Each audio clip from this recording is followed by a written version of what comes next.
എല്ലാവർക്കും നമസ്കാരം. എൻ്റെ യൂട്യൂബ് ചാനലിലേക്ക് വീണ്ടും സ്വാഗതം. ഇന്ന് UFC എന്നറിയപ്പെടുന്ന അൾട്ടിമേറ്റ് ഫൈറ്റിംഗ് ചാമ്പ്യൻഷിപ്പിൻ്റെ ആവേശകരമായ ലോകത്തേക്ക് നമ്മൾ കടക്കുകയാണ്. അതിൻ്റെ എളിയ തുടക്കം മുതൽ ആഗോള പ്രതിഭാസമായി മാറുന്നതുവരെ UFCയിലേക്ക് ലോകമെമ്പാടുമുള്ള ഫൈറ്റ് ആരാധകരെ ആകർഷിപ്പിച്ച സമ്പന്നമായ ചരിത്രമുണ്ട്. നമുക്ക് കൂടുതൽ വിശദമായി പരിശോധിക്കാം. 1993-ൽ Art Davie, Bob, Ron Gracie എന്നിവർ ചേർന്നാണ് UFC സ്ഥാപിച്ചത്. ഇവരുടെ ഐഡിയ എന്ന് വെച്ചാൽ മാർഷൽ ആർട്സിലൂടെ ഒരു real and unscripted competition build ചെയ്യുക എന്നതായിരുന്നു. ആദ്യത്തെ UFC ഇവന്റ് 1993 നവംബർ 12-ന് കൊളറാഡോയിലെ ഡെൻവറിൽ നടന്നു. ബ്രസീലിയൻ ജിജുത്സു, ബോക്സിംഗ്, റെസ്ലിംഗ് എന്നിവയുൾപ്പെടുന്ന വിവിധ വിഭാഗങ്ങളിൽ നിന്നുള്ള ഫൈറ്റേഴ്സ് ഒരുമിച്ച് കൊണ്ടുവരുന്ന കുറച്ച് നിയമങ്ങളുള്ള ഒരു നൈറ്റ് ടൂർണമെന്റ് ആയിരുന്നു ഇത്. UFC ജനപ്രീതി നേടിയപ്പോൾ അതിൻ്റെ ക്രൂരതയുടെ പേരിൽ വിമർശനവും പ്രശ്നങ്ങളും നേരിട്ടു. ഇതിന് മറുപടിയായി ഫൈറ്റേഴ്സിന്റെ സുരക്ഷ ഉറപ്പുവരുത്തുന്നതിനും വിശാലമായ പ്രേക്ഷകരെ അട്രാക്ട് ചെയ്യാനായി സംഘടന പുതിയ നിയമങ്ങൾ നടപ്പാക്കി. വെയ്റ്റ് ക്ലാസുകൾ അവതരിപ്പിക്കുകയും ടൈം ലിമിറ്റ്സുകൾ കൊണ്ടുവരികയും ഹെഡ്ബട്ട്, ഗ്രോയിൻ സ്ട്രൈക്ക് തുടങ്ങിയ ചില സ്ട്രൈക്കുകളും ടെക്നിക്കുകളും നിരോധിക്കുകയും ചെയ്തു.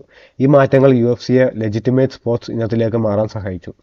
അതിനുശേഷം കുറേ ഐക്കോണിക് ഫൈറ്റേഴ്സിന്റെ ഉയർച്ച UFC കണ്ടു. Royce Gracie, Ken Shamrock, Randy Couture തുടങ്ങിയ പേരുകൾ UFCയുടെ ആദ്യകാല വിവരണം രൂപപ്പെടുത്തുന്നതിൽ പ്രധാന പങ്ക് വഹിച്ചു. 2000-കളിൽ UFCയുടെ പോപ്പുലാരിറ്റി ആകാശത്തെത്തി. Chuck Liddell, Tito Ortiz, Georges St Pierre എന്ന ലോക പ്രശസ്തമായ ഫൈറ്റേഴ്സ് രൂപം കൊണ്ടു. 2005-ലെ ഗ്രിഫിൻ വേഴ്സസ് ബോണർ ഫൈറ്റ് പോലുള്ള അവിസ്മരണീയമായ ഫൈറ്റുകൾ UFCയുടെ മസ്റ്റ് വാച്ച് സ്പോർട്സ് എന്ന സ്റ്റാറ്റസ് വീണ്ടും സ്ട്രോങ് ആക്കി.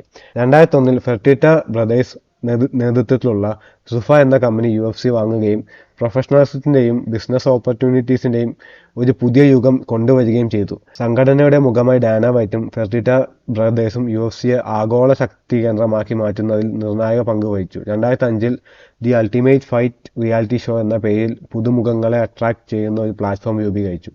UFC റെക്കോർഡുകൾ തകർക്കുന്നതും പുതിയ ഹൈറ്റ്സിലേക്ക് പോകുന്നതും തുടർന്നു.